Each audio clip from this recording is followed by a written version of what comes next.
U.S. liquefied natural gas exporters may be forced to halt shipments amid a global glut in the fuel. Demand from China, for example, has been disappointing amid this trade war. Now, an oversupplied LNG market could have long-term implications for Canada's LNG export plans. We're joined from New York by Palti-Guzman, President and co-founder of GasVista. Thank you so much for coming on the show, Leslie. Give us an idea. Is the world just overstuffed with LNG right now? Yes, we are in an oversupplied market. Bright spots are very limited. And that's the result of a combination of factors, weak prices, demand uncertainty, new capacity of liquefaction trains, especially coming from the US, inundating the market. And all this together means that we see prices right now for in Europe, TTF or JKM, that are below $6 per million BTU, which is very low for the winter season, and it's about half of what it was last year. So could we, we're just looking at the expansion that's been occurring in LNG, although it looks like the growth is going to flatten off in years to come. But for example, places like Qatar have been adding capacity at a huge pace. So Qatar is undergoing an expansion.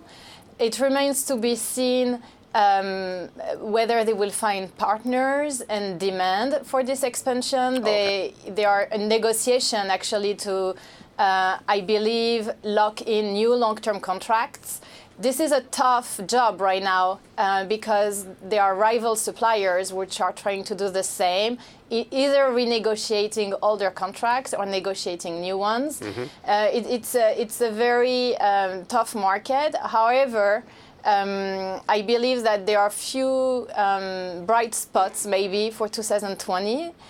So it's not all gloomy and pessimistic. Right now, the industry is looking in a bad shape, but things can turn around.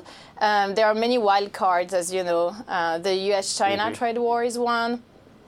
IMO regulation entering in January 1st could mean a new segment for the LNG and promising demand centers with tankers and cruise ships and container ships looking at using LNG as a fuel. Mm-hmm. Although seeds are planted now with new infrastructure, bunkering infrastructure, but it may turn out as a promising market only post-2024. There are also new regasification terminals entering into the market from South Asia, also in the Middle East, and the Caribbean. So potentially, globally, we could see about 50 million tons of additional regasification terminal coming in line. So that will add demand.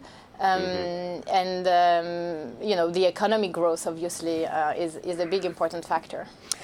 What about Canada, though? I know we've explored this question before. Is there a risk Canada is just going to be too late with these huge LNG terminals that are underway on the BC coast? So the final investment decision has been taken with Petronas, Shell, this big mega project. Construction, will unfold in the next 4 years, 5 years. They could potentially arrive, those volumes could arrive in the market around 2025 at a time where there is a tightening of supply and growing demand. The question mark is whether we're going to see an acceleration of the energy transition that could prolong the glut. And that's, I think, an answer that very few people have because nobody has a crystal ball. And, depending on which market you're targeting also. This project is looking specifically at Asia, and that's where demand growth is going to be.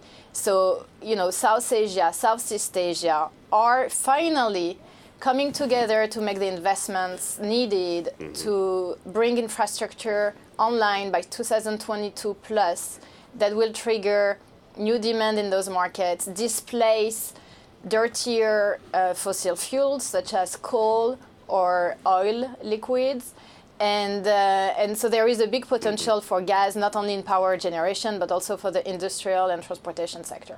We've less than a minute left. I'm just looking at a note from Citi speculating that Chinese demand could for LNG could ultimately flatten off. They have their own capacity to produce LNG. Can you cast any light on that? So there are small-scale liquefaction plants in China.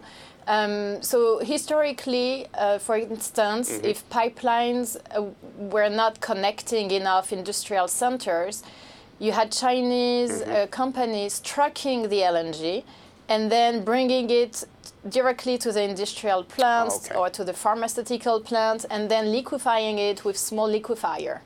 And by the way, that's something that we're seeing starting to happen in the US with a few liquefiers. And that's something that will enable potentially the Caribbean, small-scale markets in the Caribbean to get access to LNG. Sorry to cut you off, Leslie. Thank you so much. Leslie Palti-Guzman. We're out of time on commodities. Thanks for watching.